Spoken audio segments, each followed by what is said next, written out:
Here we are with Marco Rubio. And I guess first question, obvious question for you, because of the breaking news today, is Arizona. I know initially that you opposed the Arizona immigration law.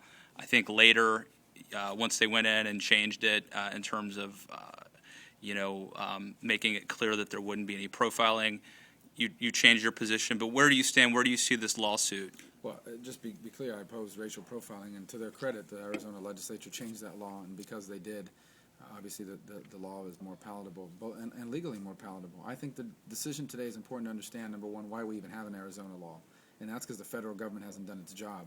And the second thing we need to remind ourselves is that the court hasn't thrown the law out. What they did is they basically postponed implementation until certain issues are resolved with it, until they have a full hearing on it, basically.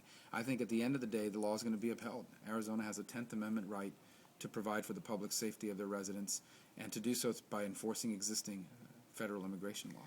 Do you think that there's a danger that even if this is the right thing to do, even if it helps Republicans in the short run as well politically, do you think there's a danger that this could hurt Republicans in terms of the Hispanic, the Latino vote in the future? Well, we need to always constantly remind people we are not anti-illegal immigration. We are pro-legal immigration. And the reason why we're concerned about illegal immigration is because it's destructive to legal immigration. Look, there's no one running in America that's more pro-legal immigration than I am. My parents were immigrants.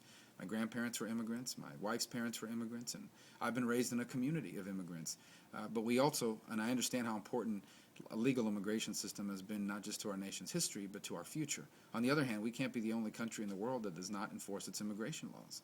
So I think people understand that the vast majority of Americans want the immigration laws enforced, and they also want to see us improve our immigration system so that it functions well for America again. But we can't even begin to do that until the legal immigration laws that we currently have are enforced.